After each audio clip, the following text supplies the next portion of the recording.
Hello ಗೆಳೆಯರೇ, welcome to S speech in Kannada channel. ಈ ಒಂದು ವಿಡಿಯೋದಲ್ಲಿ ಶಿಕ್ಷಕರ ದಿನಾಚರಣೆ ಕುರಿತು ಚಿಕ್ಕ ಭಾಷಣ ನೋಡ್ತೋಣ. ಈ ಒಂದು ಭಾಷಣ ತಗೊಂಡು ಇಷ್ಟವಾದ್ರೆ ಒಂದು ಲೈಕ್ ನೀಡಿ. ಒಂದು ಲೈಕ್ ಅನೇಕ ವಿಡಿಯೋ ಪ್ರೋತ್ಸಾಹ ತುಂಬ ಸಿಗುತ್ತೆ. ಇನ್ನೊಬ್ರು ಶೇರ್ ಮಾಡಿ, ಇನ್ನೊಬ್ರು ಚಲ ಸಾಧ್ಯ. ಇಂಥ ಅನೇಕ ವಿಡಿಯೋಗಳ ಚಾನಲ್ ಸಬ್ಸ್ಕ್ರೈಬ್ ಆಗಿ. ಹಾಗಾದ್ರೆ ಈ ಒಂದು ಭಾಷಣ ನೋಡ್ತೋಣವಾ. ಈ ಒಂದು ಭಾಷಣ ಮಾಡೋ ಸೂಚನೆ ಏನಂತೀರಾ? ಮೊದಲು ಈ ಒಂದು ಭಾಷಣ ಒಂದು ಪುಟದಲ್ಲಿ ಒಂದು ಪೇಜಲ್ಲಿ ಬರ್ಕೊಂಡ ನಂತರ ಏನ್ ಮಾಡ್ತೀರಾ ಅಂದ್ರೆ ವಿಡಿಯೋ ಕೇಳುತ್ತಾ ನೀವು ಅದ್ರ ಜೊತೆ ಓದ್ತಾ ಹೋಗಿ.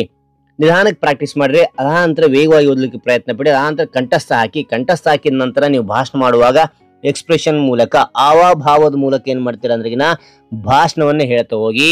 ಆಗ ನಿಮ್ ಭಾಷಣ ತಗದ್ದು ಅದ್ಭುತವಾಗಿರ್ಲಿಕ್ಕೆ ಸಾಧ್ಯ. ರೈಟ್? ಹಾಗಾದ್ರೆ ಇಲ್ಲಿ ಭಾಷಣ ನೋಡ್ತಗೋಣ ಬನ್ನಿ. ಈ ಸುಂದರ ಸಭೆಯಲ್ಲಿರುವ ಎಲ್ಲರಿಗೂ ನನ್ನ ಶುಭೋದಯ. ಈ ಸುಂದರ ಸಭೆಯಲ್ಲಿರುವ ಎಲ್ಲರಿಗೂ ನನ್ನ ಶುಭೋದಯ. ಇಂದು ಎಲ್ಲರಿಗೂ ತಿಳಿದಿರುವಂತೆ ಶಿಕ್ಷಕರ ದಿನಾಚರಣೆ. ಪ್ರಥಮವಾಗಿ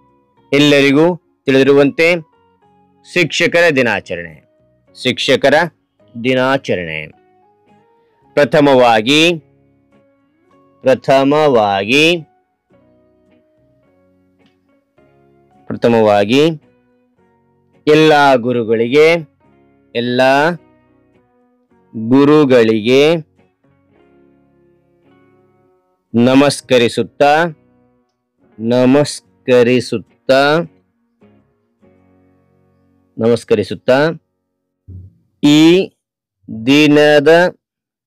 ಕುರಿತು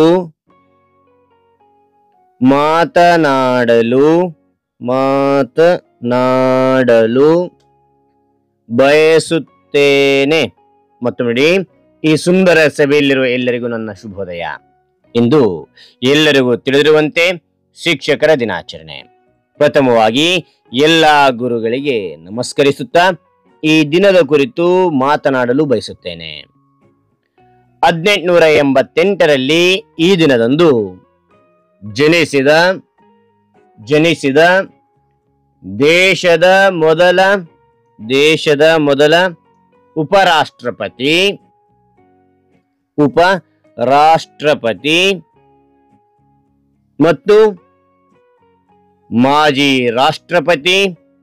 ಮಾಜಿ ರಾಷ್ಟ್ರಪತಿ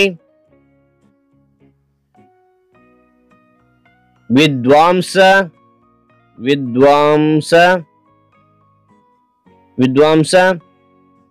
ತತ್ವಜ್ಞಾನಿ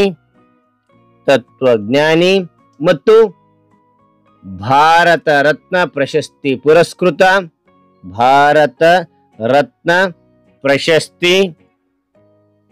ಪುರಸ್ಕೃತ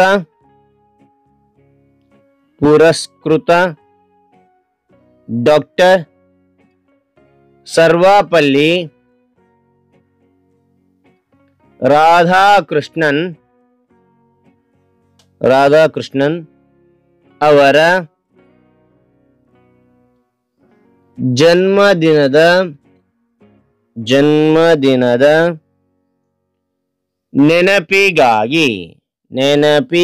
ಅವರ ಜನ್ಮದಿನದ ನೆನಪಿಗಾಗಿ ಸೆಪ್ಟೆಂಬರ್ 5ರಂದು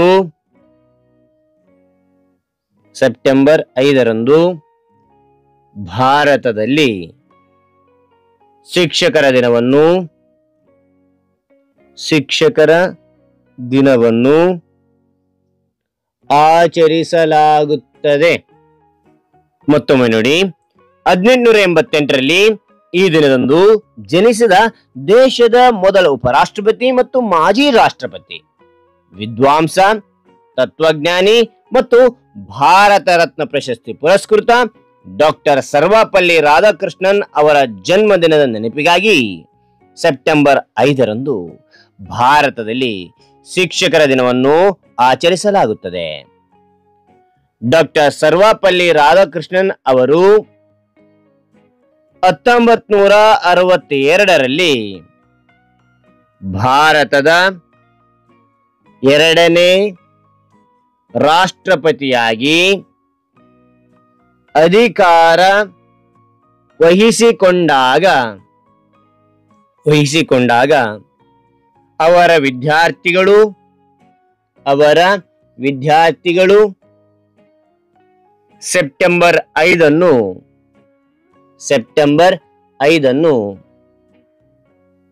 ವಿಶೇಷ ದಿನವಾಗಿ ಆಚರಿಸಲು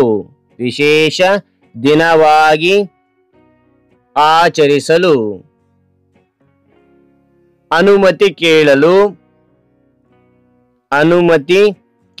ಅವರನ್ನು ಸಂಪರ್ಕಿಸಿದರು. ಮತ್ತು ನೋಡಿ, ಡಾಕ್ಟರ್ ಸರ್ವಪಲ್ಲಿ ರಾಧಾಕೃಷ್ಣನ್ ಅವರು 1962ರಲ್ಲಿ ಭಾರತದ 2ನೇ ರಾಷ್ಟ್ರಪತಿಯಾಗಿ ಅಧಿಕಾರ ವಹಿಸಿಕೊಂಡಾಗ ಅವರ ವಿದ್ಯಾರ್ಥಿಗಳು ಸೆಪ್ಟೆಂಬರ್ 5 ವಿಶೇಷ ದಿನವಾಗಿ ಆಚರಿಸಲು ಅನುಮತಿ ಕೇಳಲು ಅವರನ್ನು ಸಂಪರ್ಕಿಸಿದರು. ಈ ವೇಳೆಗೆ ಸರ್ವಪಲ್ಲಿ ರಾಧಾಕೃಷ್ಣನ್ ಅವರು ಸಮಾಜಕ್ಕೆ ಶಿಕ್ಷಕರು ಅಮೂಲ್ಯ ಕೊಡುಗೆಯನ್ನು ಗುರುತಿಸಲು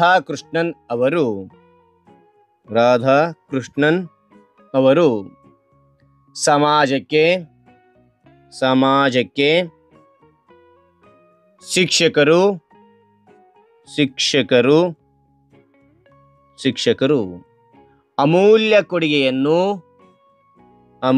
5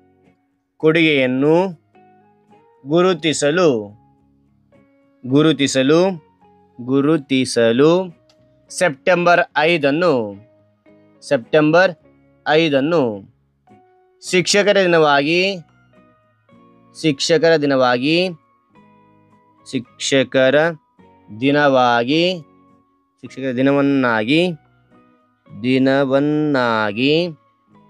ಆಚರಿಸಲು ಸೂಚಿಸಿದರು. ಮತ್ತು ನೋಡಿ, ಈ ವೇಳೆಗೆ ಸರ್ವಪಲ್ಲಿ ರಾಧಾಕೃಷ್ಣನ್ ಅವರು ಸಮಾಜಕ್ಕೆ ಶಿಕ್ಷಕರು ಅಮೂಲ್ಯ ಕೊಡುಗೆಯನ್ನು ಗುರುತಿಸಲು ಸೆಪ್ಟೆಂಬರ್ 5 ಶಿಕ್ಷಕರ ದಿನವನ್ನಾಗಿ ಆಚರಿಸಲು ಸೂಚಿಸಿದರು. ಅಂದಿನಿಂದ ನಾವು ಶಿಕ್ಷಕರ ದಿನವನ್ನು ಆಚರಿಸಿಕೊಂಡು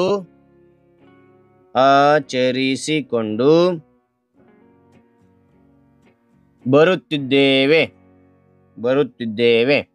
ಎಂದು ತಿಳಿಸುತ್ತಾ ನನ್ನ ಚಿಕ್ಕ ಭಾಷಣ ಮುಗಿಸುತ್ತೇನೆ.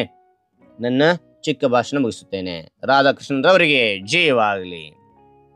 ಮತ್ತೊಮ್ಮೆ ನೋಡಿ, ಈ ವೇಳೆಗೆ ಸರ್ವಪಲ್ಲಿ ರಾಧಾಕೃಷ್ಣನ್ ಅವರು ಸಮಾಜಕ್ಕೆ ಶಿಕ್ಷಕರು ಅಮೂಲ್ಯ ಕೊಡುಗೆಯನ್ನು ಗುರುತಿಸಲು ಸೆಪ್ಟೆಂಬರ್ 5 ಶಿಕ್ಷಕರ ದಿನವನ್ನಾಗಿ ಆಚರಿಸಲು ಸೂಚಿಸಿದರು. ಅಂದಿನಿಂದ ನಾವು ಶಿಕ್ಷಕರ ದಿನವನ್ನು ಆಚರಿಸಿಕೊಂಡು ಬರುತ್ತಿದ್ದೇವೆ ಎಂದು ತಿಳಿಸುತ್ತಾ ನನ್ನ ಚಿಕ್ಕ ಭಾಷಣ ಮುಗಿಸುತ್ತೇನೆ. ರಾಧಾಕೃಷ್ಣರವರಿಗೆ ಜಯವಾಗಲಿ. ಜೈ ಹಿಂದ್, ಜೈ ಭಾರತ್. ಹಾಗಾದ್ರೆ ಈ ಒಂದು ಭಾಷಣದ ಇಷ್ಟವಾಯ್ತಾ? ಇಷ್ಟವಾದ್ರೆ ಒಂದು ಲೈಕ್ ನೀಡಿ. ಒಂದು ಲೈಕ್ ಅನೇಕ ವಿಡಿಯೋದಲ್ಲಿ ಪ್ರೋತ್ಸಾಹ ತುಂಬ ಸಿಗುತ್ತೆ. ಇನ್ನೊಬ್ರಿಗೆ ಶೇರ್ ಮಾಡಿ, ಇನ್ನೊಬ್ರು ಚಾನಲ್ ಸಾಧ್ಯ ಇಂಥ ಅನೇಕ ವಿಡಿಯೋ ಚಾನಲ್ ಸಬ್ಸ್ಕ್ರೈಬ್ ಆಗಿ. ಮತ್ತೊಂದು ಹೊಸ ವಿಷಯದೊಂದಿಗೆ ಮತ್ತೊಂದು ಹೊಸ ವಿಡಿಯೋ ಭೇಟಿ ಆಗ್ತೇನೆ. Thank you for watching. Bye.